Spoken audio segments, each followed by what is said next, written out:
What is up, everybody? Brian Mendler back in your life on another edition of the podcast. And I am super excited today to be joined by my friend, my man, the great coach DJ Davis from Monroe, Louisiana. What's up, my man? It's good to Yes, see you. sir. Yes, sir. Brian, man, look, I'm stoked, man. It's a beautiful Saturday morning. What other way to get the morning started not with you just starting this morning, like your shirt say, man, we both blessed, man. Blessed. How you been? It's good to Man, see you. I've been good, man. You know, we got our spring break last week and jumped right back in and got about 4 more days of grind and work, and we'll be out again for another day. So just we getting closer and closer. Yeah. You feeling people racing toward the finish line? I mean, I know a lot of people are tired, a lot of people are frustrated, but as a coach, right? I Yes, mean, sir. the goal is you got to sprint through that finish line, right? Look, it's interesting you said it. I told my staff 2 days ago. I told them we're in that 1,600 meter. We're literally in that last 100 meters coming around that corner. We just got to continue to push, and I believe we'll make it. No doubt. So you're an assistant principal over there at Riser Middle School. Tell me a little bit about how you got into this whole thing. Man, look, I've been at Riser Middle School. This is going into my 13th year. And when I first got into education, I was what they considered an alternative. I took the alternative route. Started out, got out of college, went the corporate America way for some years. And around 2011, I just kept a pull. I kept feeling like I was missing something. I always worked with kids, but was doing it like on the side, pee-wee coaching, mentoring kids in my community, things of that nature. So in 2011, I took a stab at this education thing as a long-term sub. And like I tell a lot of people, and I joke about it, I was the sub, Brian, that they would call when the subs couldn't make it. So they tell you how low on the totem pole I was. And so, fast forward a couple of degrees later, assistant principal. So, but take me through that. I don't want you to fast forward. We got 45 minutes to fill Oh, here. oh, wow. So Oh, no, good. take me through the journey of how do you Okay. go from the person that, the you're filling in for the subs. How do you go from that to being where you are now? Well, great thing about the dynamic of me being at Riser Middle School is I grew up in that community. And so once I began filling in for those subs, uh, the community, the parents, the students, they recognized me. They knew me, or they remembered me when I played football at Riser. They remember me when I played football at West Monroe. So I started building stronger relationships. A lot of the faculty realized the connections that I had. So a lot of the faculty members were requesting that, hey, well, I'm gonna be out for a couple of days. Could you get Coach DJ to come back? And so it began to look from filling in for the subs till, hey, could you work for a week for such and such? We got a leap remediation program that's gonna last 3 weeks. Could you help us with that? So over time, Brian, I started noticing I went from the sub that was filling in for the sub to, 3 week assignments, 6 weeks assignments, and then to the point where for the rest of that year, I was just a permanent fixture on campus. And so my mentor, my current boss and my mentor in education, Rodney Lloyd, he always would tell me, look, if this is something you really want to do, I believe I can get you where you want to go. And so once at the end of 2011, uh, it's funny, at the end of 2011, I started out as a sub that was filling in for the subs. And then the last 6 weeks of the year, I was the art teacher. We All had right. an art teacher that left to go, build a business, actually open up a series of pizzerias. So we had a vacancy. So the last 6 or 7 weeks of school, they needed an art teacher. So guess what? Hey, we got Coach DJ on campus. You think you can teach some art? Sure, why not? So we go in, hey, and not to toot my own horn. I can draw a little bit. I can dab a little bit in paint, and so we went in, and for Do six it away. weeks we did our thing. And so it inspired me, number one, because I saw the impact that I was able to have on the young people. I mean, it was just fun being able to come in every day and those dynamics, those relationships that we built. So going into the summer of 2011, I really dove into the ideal of, hey, what would it be like if I was a certified teacher? And so being a non-education background, I discovered that you could go the alternative route, which was about an 18-month process. So jumped into that alternative program. Had so much support from faculty, administration at the time. And so I just went full speed, and my family supported everything that I did at the time. And so going into 2012 was my first time actually having my own classroom. I was certified I got certified in science. And so for 3 years, from 2012 up to 15, I was teaching science and coaching football. And history would have it that in between 12 and 15, the head coach had some health issues. So they would say, look, would you like to be the head football coach as well? So now here it is. I'm not only am I I'm a brand new teacher.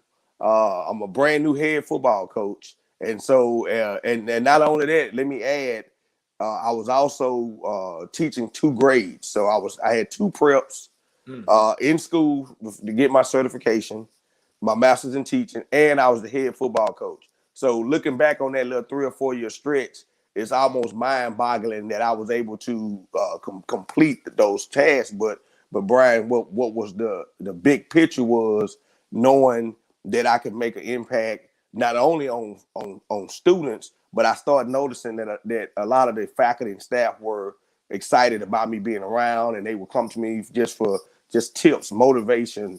And how do you work with this kid? Do you know? It was like, hey, do you know little Johnny? Yeah, I know him. Yeah, me and his brother went to school together. Well, what's going on with him? How can I? And so having that inside connect with the community, being from the quote unquote hood, gave me somewhat of an advantage when it came to dealing with the students. And so after go ahead. No, well, I was going to say after about my whole time I was teaching and coaching, I knew that I was going to be working toward administration. So the end goal is once I got into the classroom, Rodney, Mr. Lord, his thing was, you could be a great administrator. If that's what you want to do. Now, I ain't gonna push it on you, but if that's what you want to do, you could be a great administrator. And so once I got into that Master's of Teaching program, I knew that this was just the ends to to get to the means to get to the end. I have to go through this 3 or 4 or 5 year process of being in the classroom with the ultimate goal of being an administrator. Interesting. So you wanted to be an administrator from the start. You said that you quote unquote grew up in the hood. What was your childhood like? I grew up in a blended family. Where my mom was a single mom, me and my sister, and we lived with my grandma, which was my mom's mom, and we were right there at the perimeter of the neighborhood where a lot of people laugh when I say this. You could ride horses, kill a hog, play basketball, but you were like 9 minutes away from any convenience store, Walmart, anything that you wanted access to. So it was good fun. I mean, it wasn't the shoot 'em up, bang bang hood, but it was the, hey, we like to crawfish, we like to play in ditches, play in the bayou, and just we had a upbringing that was a pretty modest upbringing. So you said it was your mom. So was your dad not there? Do you know him? Yeah. He. I knew who he was. I know who he is. But it wasn't until honestly, man, I was probably in my mid-30s before me and my dad actually had that sit down, man-to-man kind of conversation as to what challenges and stuff he had that prevented him, or he felt prevented him for being in my life. So I knew who he was coming up, was seeing him, hey, what's up, pops, et cetera, but there was no true connection at that time, and that connection didn't even click or make sense until I was 35 years old. How did that go? It went well. It went well. I mean, it was emotional. It was an emotional situation because at 35 years old, Brian, I had already had, my daughter was a teenager. I had a son that was in elementary. So, here it is now, this opportunity for my children to have a chance to really get an opportunity to know who their granddad is. And like I say, that was 10 years ago, and we're still, just every time you get a chance to talk, we're learning more and more about, who we are. So what did you learn sort of growing up the way you did that you've taken now with you in the role that you have? I think one of the biggest components that I took is that we can only the things that we believe can hold us back are probably not as significant as we think they are. I mean, I bump into a lot of young people. Even when I was young. That's a great point. Yeah. Say that again. Just say that again, because I think that needs to marinate a little bit, like what you just said. It's a great, and I think that's not just true for kids, right? That's true. I'm thinking about my own life when you say that, and the things that I think are significant aren't. But you said it way better. It's the things that we believe, or the excuses that we can make that we believe will hold us back, are really not holding us back. And what I mean by that is, I think about me coming up as a young male, black male. You statistically speaking, Brian, I'm not supposed to be in a 2,200 square foot home, married, and still married. 22 years later, I'm not supposed to be an assistant principal in the process of becoming a principal, based off just who I am. Statistically speaking, black, male, single parent home, grew up in the hood. Those four things right there, you check those four things off. In most cases, I'm a dope dealer. I'm in jail, or I'm in the system, or I've been in the system. Statistically, right? Yeah. And so I look back at my life, and I look back at some of the challenges that I did have, and I could have easily used the fact that my dad is not in my life. I could have easily used the fact that my mom couldn't afford to get me this, or she couldn't do this, or I live in this kind of house, or I gotta, share a room with my cousin, or I gotta share a room with my uncle whenever he's not in jail. You know what I'm saying? I could have taken all of those components and put them together and made an excuse to say, hey, I can do this because of this. But I believe I've proven that you don't have to, and so I take that component and I use it to help develop, other people, like you said, adults, young people, because I see the same kids coming through Rising Middle School that remind me of me, And so, and I know times have changed and blah blah blah, but the crux of the matter is, what has happened before always happens again. There's nothing new under the sun. And so I like to be able to use the fact that, hey, don't allow the things that you believe could hold you back to hold you back, because in the essence, they're really truly not as significant as you think they are. I feel like, though, I totally agree, but I feel like that's easier said than done, right? Because it's easy to make excuses, right? Like that's the easy thing to do.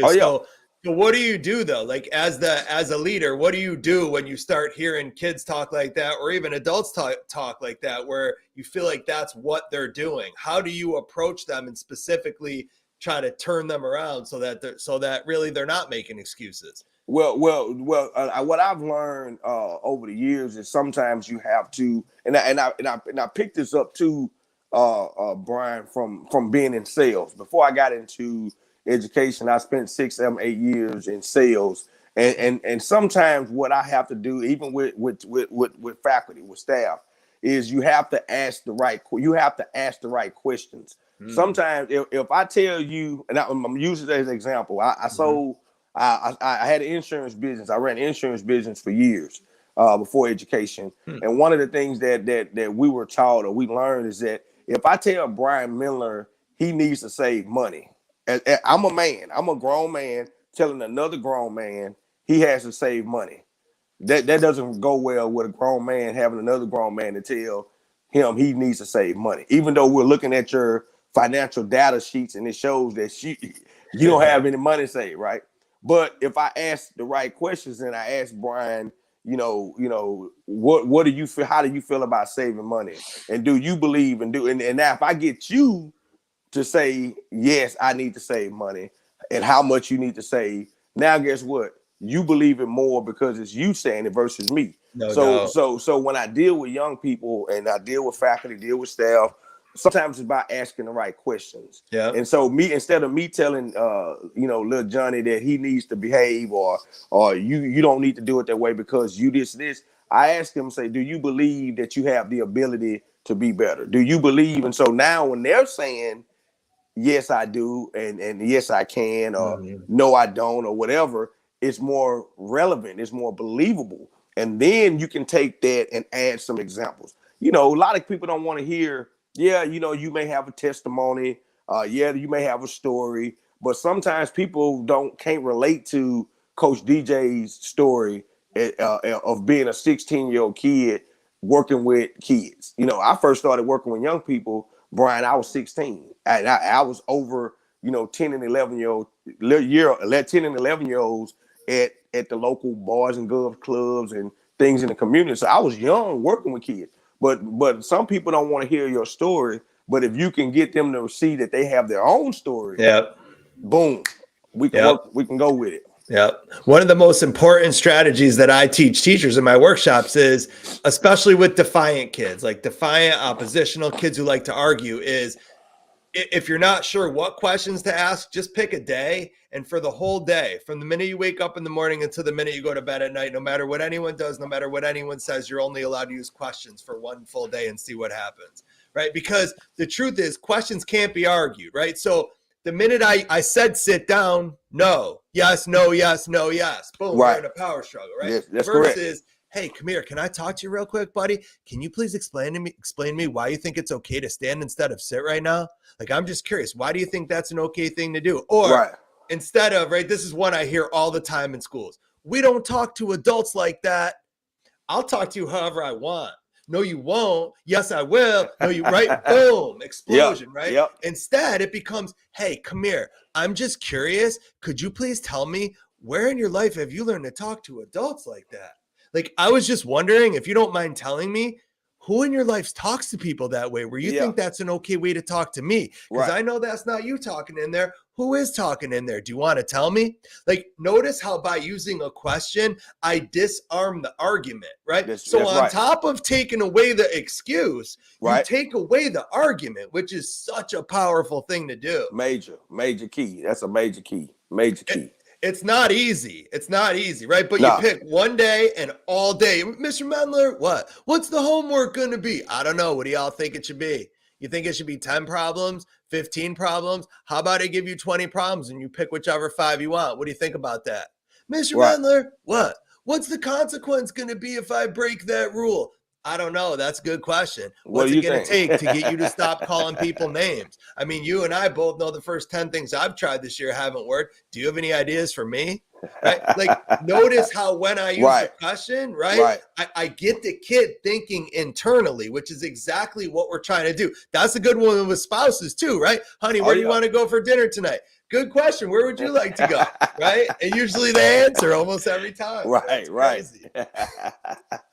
Hey, ain't nothing like a good question, man. I promise you. I know. And it gives the person that you're asking some form of ownership. Gives the person it gives them a little power too, especially in situation where like for me as a disciplinarian, assistant principal, etc.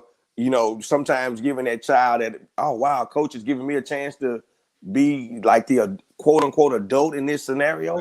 They'll take advantage of it.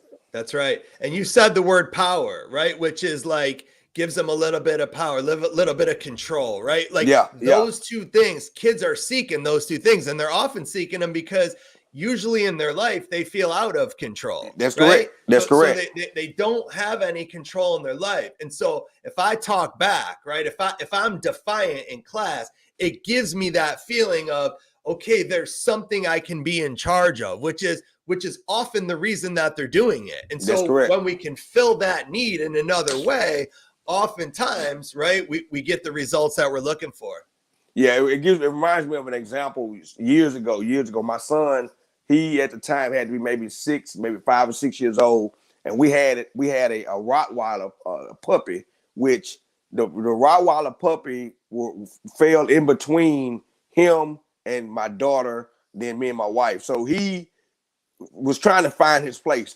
The dog was, and so he realized that out of everybody in the house, I think I can bump up against JD, and because I gotta find somewhere where I can got a little control, because I can't do the D like that. I can't do DJ. I can't do, and so we would notice that the puppy would find a way to always, when we're together, bump up against my son, because my son was the smallest. So your son is JD? I didn't know who JD was. Yeah, my son. Right. My son so is you're DJ and your son is JD. Yeah, that's correct. All right, that's correct. Yeah, so that's my cool. Son, he would find a way to bump up against him, or just basically was bullying him in a way, not really aggressive, but wanting to say, hey, look, I want to be able to know that in this family, I got me some control somewhere.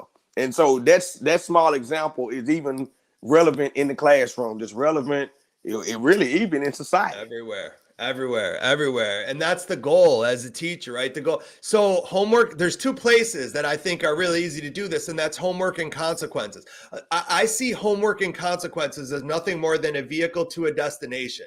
The destination's not negotiable, right? You're going to stop calling people names. That's going to happen. Yeah. You're not going to put your hands on anybody anymore. Right. How we get there, I don't really care. Right? If you want to walk and you want to run and you want to ride a bike and you want to fly in an airplane, doesn't matter to me. The only thing that matters is how we get there. And the truth is, I'd rather usually you pick the vehicle, because if you pick it and it breaks down, then we blame you, not me, right? Now, yeah. You're the one who told me if I didn't call your mom, the behavior would improve tomorrow, and it didn't. Are you saying that you can't keep your word?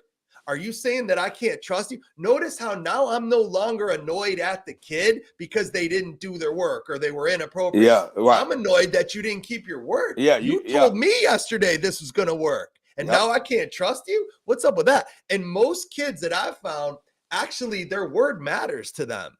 It does. And some of them mostly are disappointed. They become disappointed when they have disappointed. Majority of the kids we work with, when they realize they've disappointed you or an adult, you can tell, and it really bothers them. Right.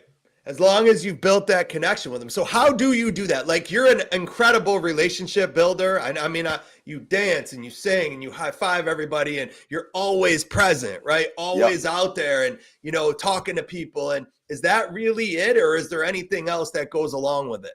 I think being, I mean, that's a majority of it, but I think that being showing genuine in certain times, you have to show genuine concern, because you can hop around, you can slide around, you can high five, you can flip, you can sing, talk loud, but there's going to be a moment in time where you're going to have to show a kid, or even show a faculty member, that, hey, I'm truly concerned about where you're headed.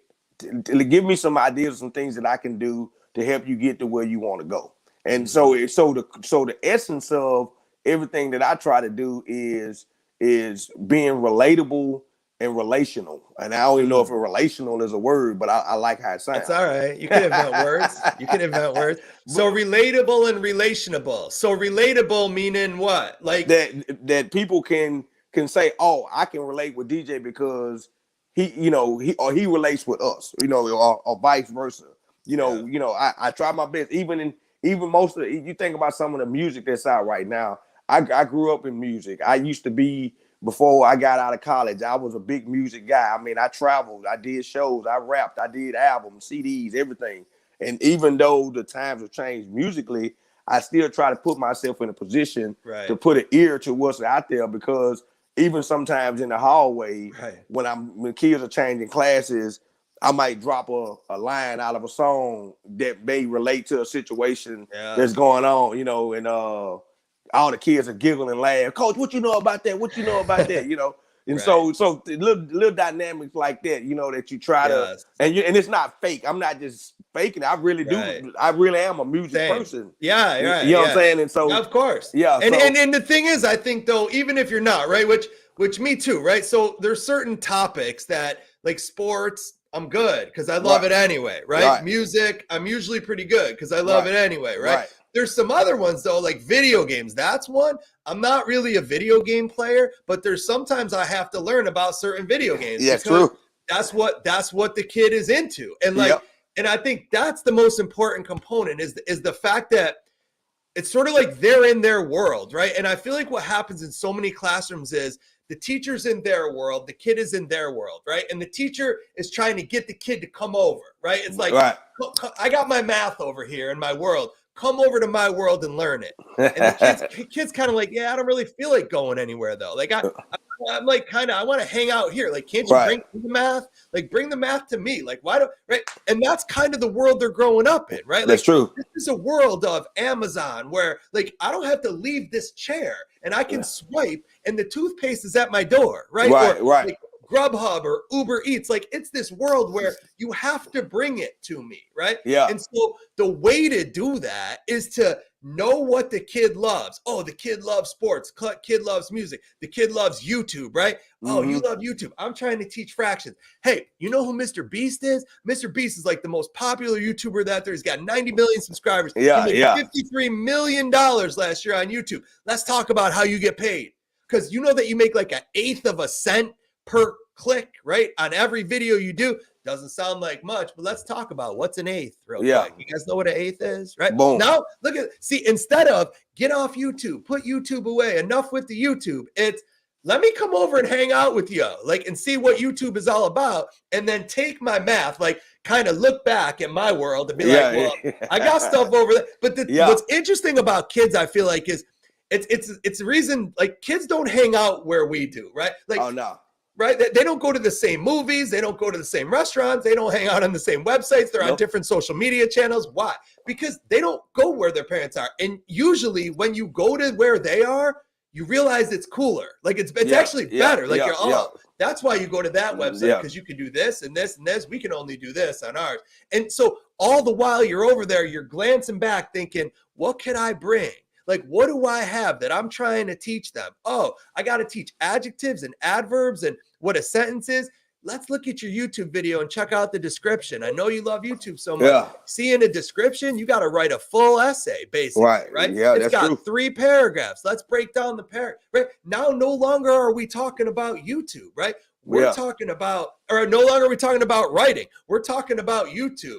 Of course, I'm mixing in the writing, right? But that only comes from what you said, which is I have to be relatable. I have to be able to know where they are, know what they like, and then go hang out over in their world. Yeah, and once you get over into their world, they have to like you. I mean, like, because we can jump over in there and they still just don't like you. Well, I mean, and what I mean by that is it has to be the relationship part creates the comfortableness, right? Because if they are not comfortable, you can be in their world and it's still, hey, yes, ma'am, yes. It's still not like everybody just relax and say, hey, let's talk about this, you know. And once the most of the kids, 80% of the kids that we deal with, and I say we meaning just across educational spectrum, 80% of them have challenges building relationships because it's not taught. Right. It's not taught. You know, hugging, saying I love you, talking about how your day went, being able to give advice to, like you said, hey guys, where y'all want to go this weekend? What y'all want to eat tonight?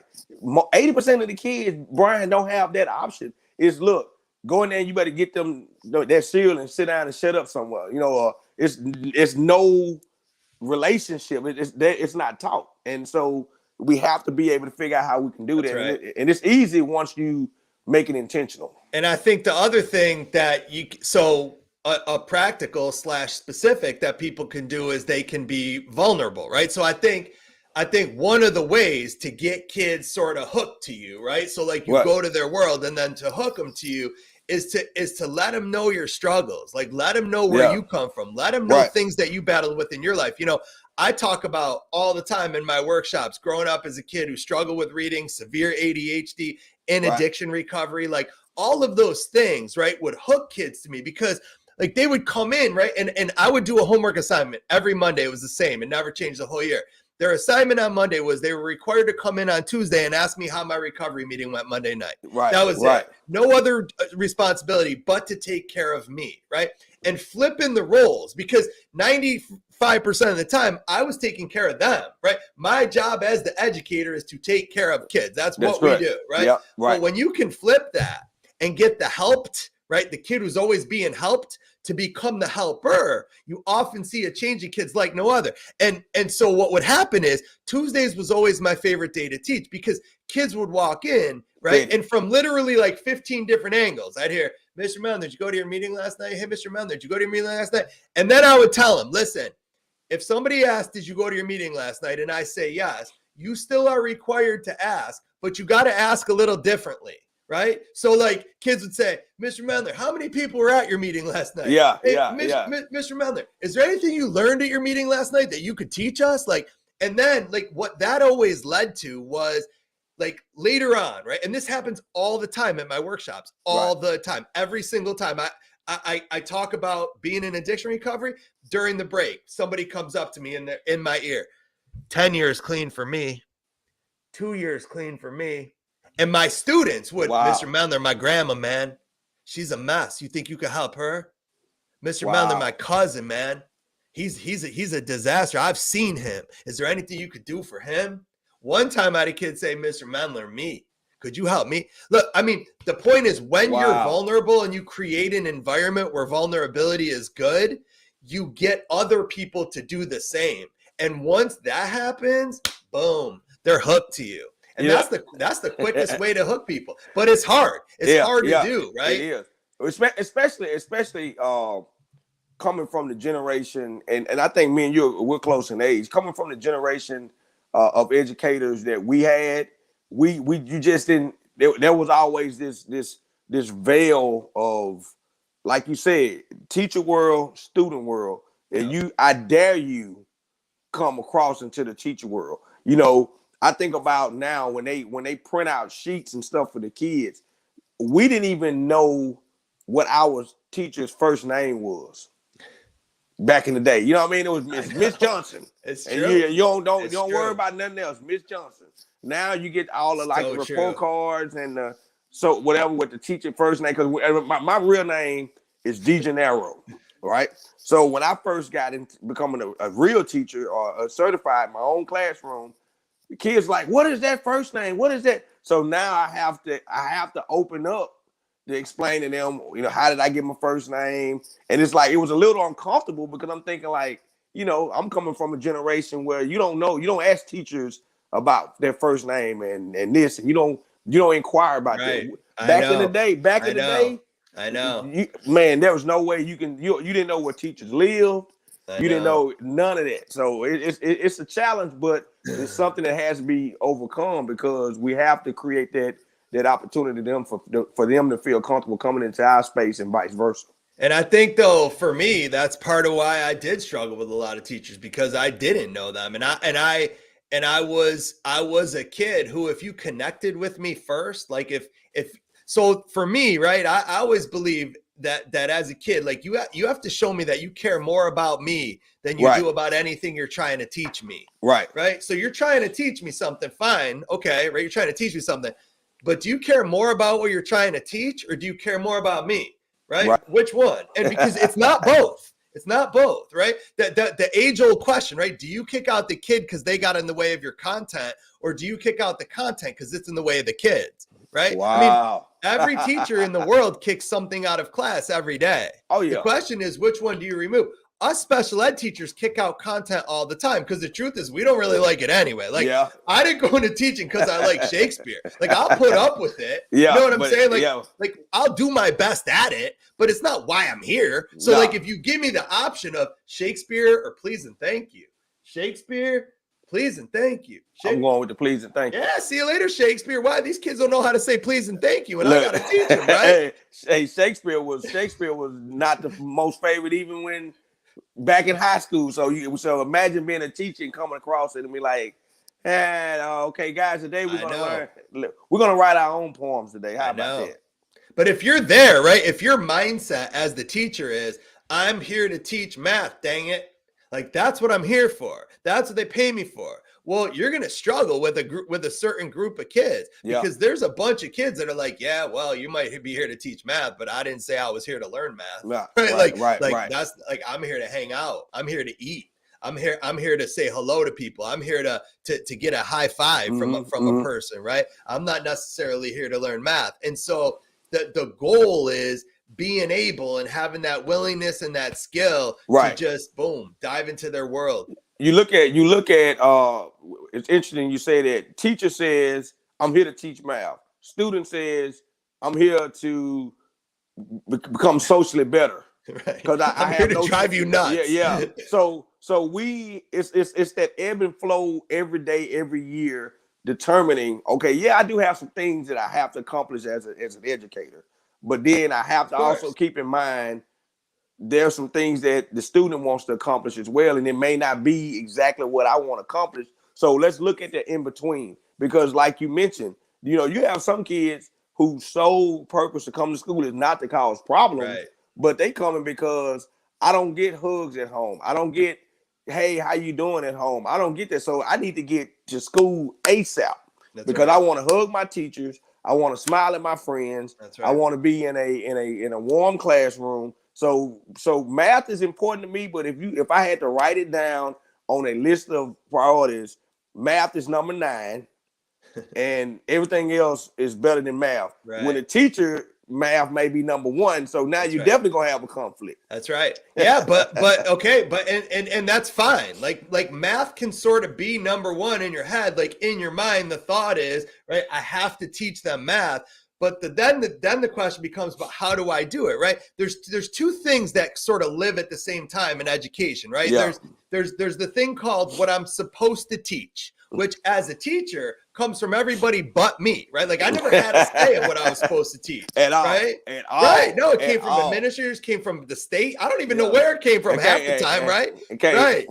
Right. And so that was a real thing. And I think what happens with what I'm supposed to teach is that causes a lot of stress and anxiety on teachers because they're like, man, I got this stuff.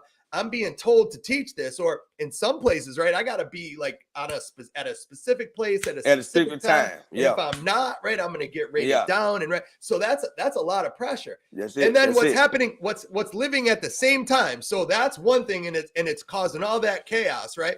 But at the same time, what's living is there's this other thing called what kids need to learn, right?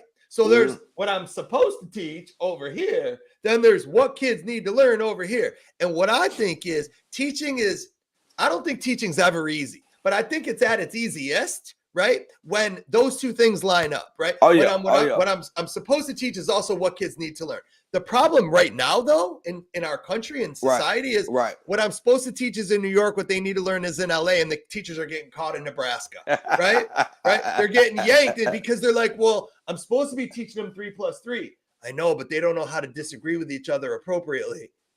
I know, but I'm supposed to be teaching them 3 + 3. I know, but did you see that kid walked in and that one looked at him funny? And that one was like, man, what the F are you looking at? And that one goes, shut the F up, B. And that one was like, no, you shut the F up. And next thing you know, I'm breaking up a fight, right? Yeah. And you're telling me I'm supposed to teach 3 + 3, right? Yeah. And so what happens is that's the tired, right? When you hear teachers talk about teacher burnout, teacher tired, I think what that is when you break it down, it's that pull, right? Tension. It's the tension. Well, it's that being torn between what I'm supposed to do this, and I feel the instinct to do that. And when you're a teacher, right, most teachers are rule followers, right? In general, most teachers are rule followers, meaning they went to school, they followed the rules, they liked school, right? School was a good place for them. They usually do what they're told, right? So that they're told to do something. Their instinct is telling them to do something else.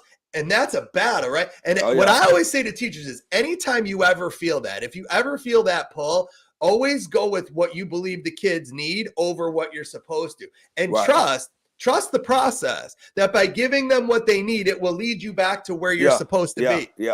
Right? They have to see that as the path. The path back to supposed to goes through need. Follow what I'm saying? Oh man, that's dope. That's a dope way to think about it. And when you see it that way, then you're no longer afraid to go with what they need. It's like in sports, right? Like Yeah. I'm the quarterback. You're the coach, right? I'm in the game, right? So we work together. You call a play, and right, I call the play in the huddle, but then I get to the line of scrimmage, right? And like, well, the play was supposed to go left. We planned it to go left. Yeah. It went left all week, right? It worked going left. Then you get that, right? Then you get to last, you're like, there's 10 guys in the box, right? We got it. Check. And but the question is, the real question is, does the quarterback have the confidence to audible? Right? Because it's what's the safe play? The safe play is run it into the line. Well, then I can't get in trouble. Well, then coach won't be mad because coach called that play. That's the play so it'll be on him, right? Right. Or do you have the ability? I don't give a shit what coach called right now. Go deep, right? Yeah. And the kid's like, I thought we were running the ball. No, just go deep, run as fast as you can. I'm gonna throw it as far as I can. You better catch it, or we're gonna look bad, right? And like, do you have the confidence to be willing to do that? And I think it's important for administrators to instill that confidence in teachers. Yeah, basically, the message to a teacher has to be: if you audible and you throw a pick six, I'm going to applaud you for the willingness to audible. And that's what I was about to get ready to say. Using that analogy, administration, coaching, we talking coaching football, have to be able to give the player, which is the teachers, the autonomy to say, hey, look, I know this is what we went through all week, but remember, sometimes you may see X. If you see X, I'm cool with you changing it and going to the other side of the field. And then let's come back and talk about it. I might ask you some questions about why you audible. Right? I might be curious to know. I might want to look at other options with you in the future. So don't get annoyed at me for asking. Right. I'm the coach. The coach is allowed to do that. Right. Yeah. But the confidence has to be in you. Right. That you have the ability to get to that line of scrimmage and be like, you know what? I know I was supposed to teach 3+3 today, but these kids need to learn a lesson on how to be kind to each other right now. And that's what I'm going to do. And they have to be able to, and the player / teacher has to be able to know that they have that kind of support. Because see, in some cases, think about it in athletics. As soon as you do something opposite of what the coach say, that's right. And then you head up and down the hallway and in meetings, and I'm finna embarrass you in front of the students. I'm finna embarrass you in front of the janitors. I'm finna embarrass you in front of the faculty meeting, everybody. Versus, hey, look, when you get some chance, come by my office. I want to, inquire about X. So the confidence, you have to have the confidence. It sometimes has to be an innate ability to have that confidence, but I think sometimes it's strengthened when you have leadership. Correct. That is not going to put you on blast. That's going to understand the dynamics. And see, I heard that a lot in education.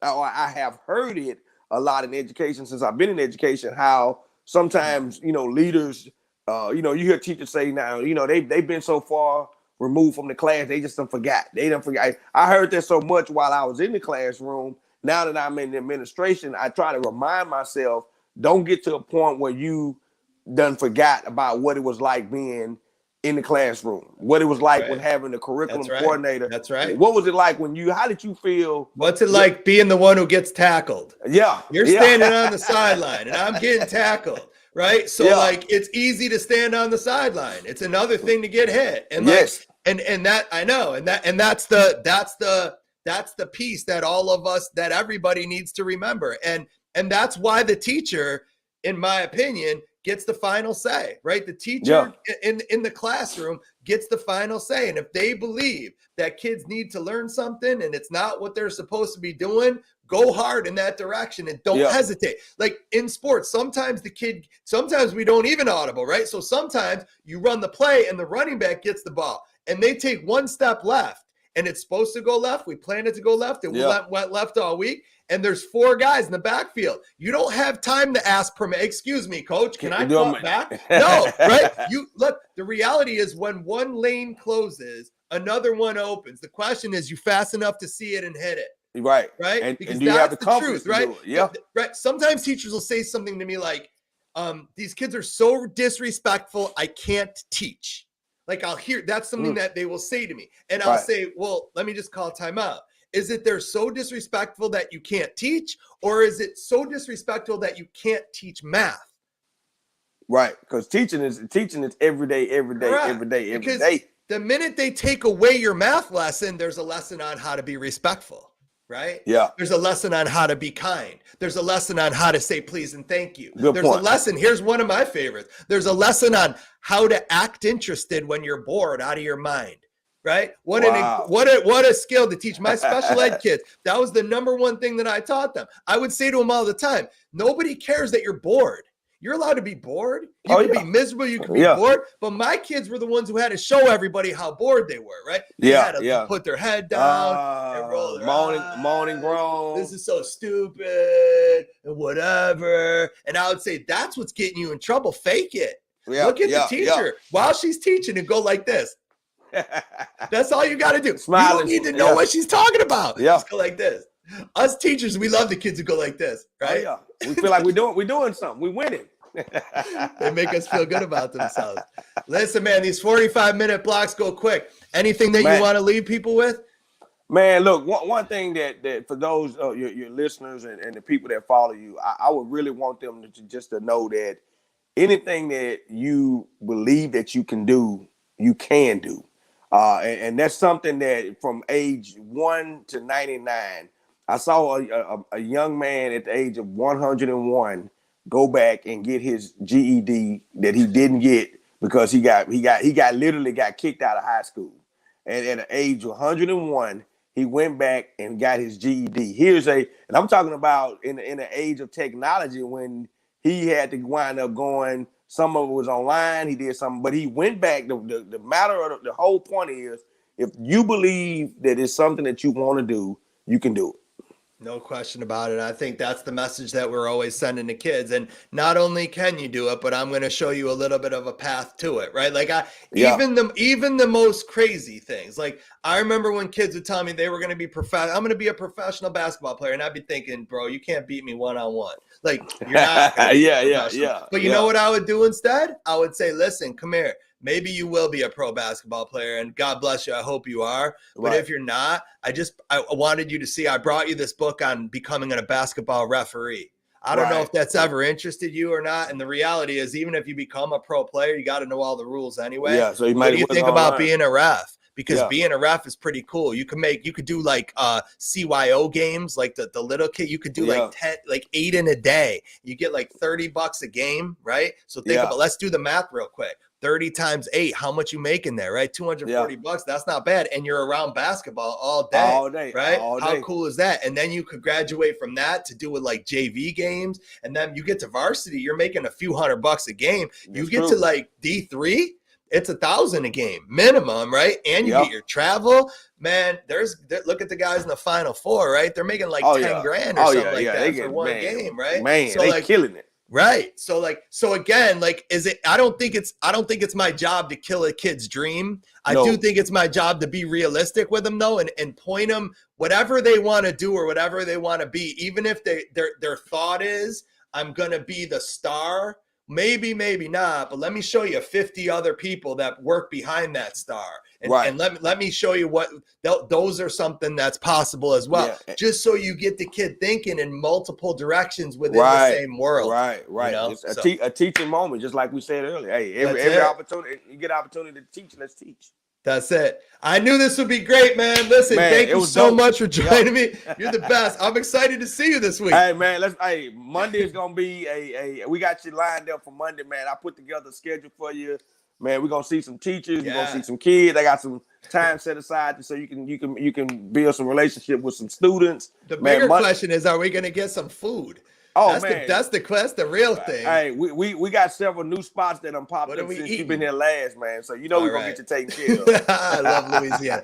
All right, my man, I appreciate it. Listen, everybody else, don't forget to rate, subscribe, review, download. I'll be back with you same time in 2 weeks. Until then, I say peace. Make it happen. See you guys. Peace. Thanks, everyone.